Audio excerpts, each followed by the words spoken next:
Today at shopdap.com, we're here with Charles, the Humble Mechanic. Hello. And we are going to be doing a DIY on Audi R8 ignition coils on a Volkswagen Tiguan. Because race car.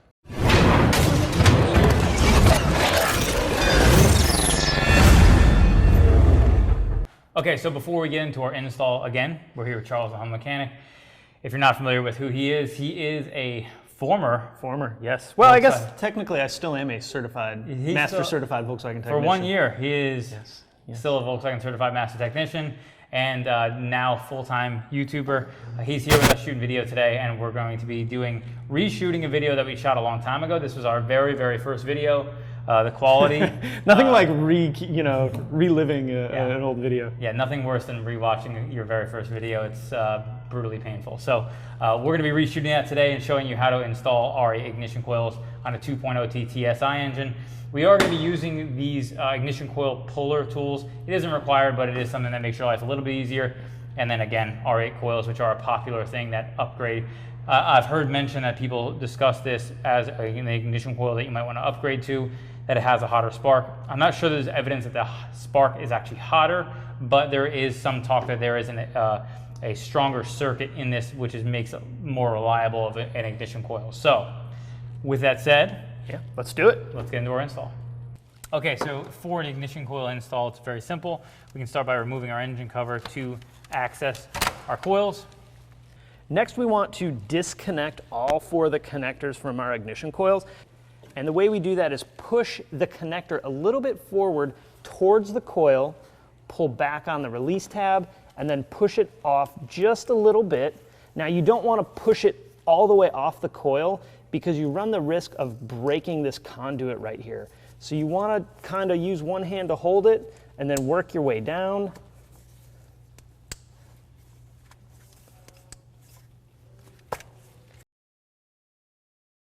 And then you can remove the whole entire wiring bracket off of the coils.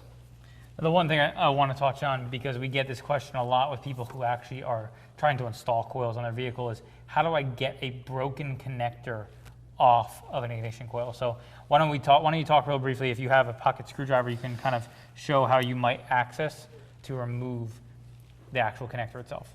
Right, so a broken coil connector is super common across all generations of VW Audi. There's a couple of ways you can remove the connector.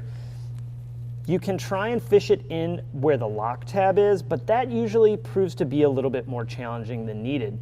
You can also slide it through the gap here and pry back slightly on the lock tab, and that should release it.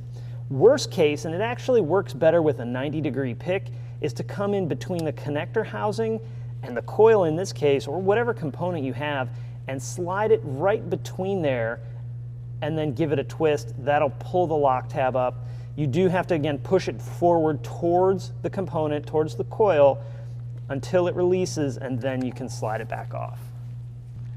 Okay, so now we're going to remove our ignition coils. Now you can do that in a multitude of ways. You can have an ignition coil puller like this, which allows you to hook onto the coil itself, and then you can kind of pull up, and that allows you to remove your ignition coil cleanly. Or Charles is going to show you an option that you might use, that a lot of technicians would use, that some people might not feel so comfortable with. Now, this way does take a little bit of finesse, and that's using a pry bar. If you don't have the special tool to pull the coils, you can use a pry bar. This isn't as big of a deal if you're replacing them, but if you're removing them for maintenance like spark plugs, you need to be ultra careful.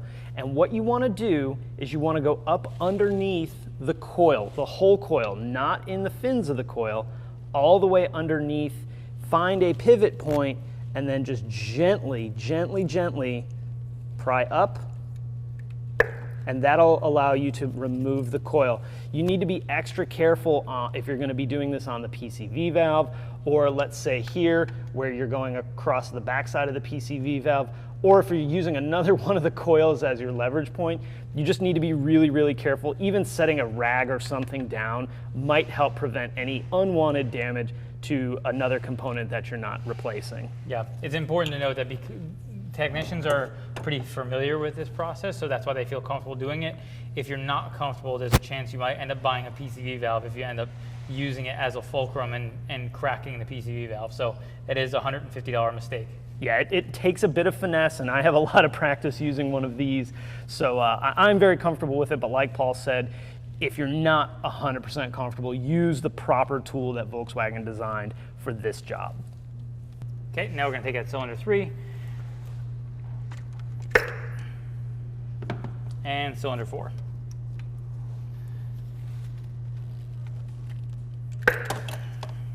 Now that you have all the coils out, if you're going to be replacing spark plugs, go ahead and do your spark plugs. We're just going to be doing a coil install today, so let's go ahead and drop these new coils in. Now, there's a million ways to do it. This is how I like to do it. I like to drop all 4 of them down, just like this.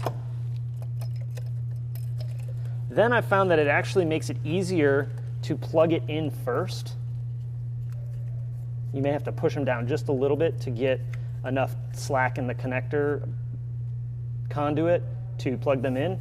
I like to plug them in first, 2 at a time, and then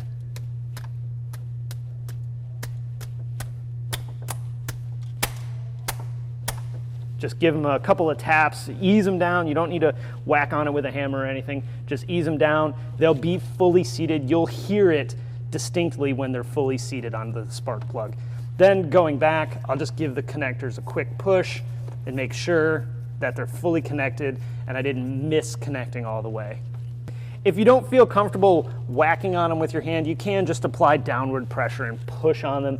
That way also works fine. You can also push them down, then plug them in. That way works fine too. Whatever you feel more comfortable with, that's just the method that I've always used on this style of ignition coil. So one note I wanted to make is if you're going to plug them in first, like Charles showed there, and you are going to push them down, make sure you don't try to push one all the way down individually by itself, because it may stress this harness and you could end up maybe cracking the plastic in some way. So make sure you kind of push them down evenly and then you can push down all together at the end. Right, when these are connected, when the coils are connected, treat this as all one unit. You want to push it down in stages, nice and slow.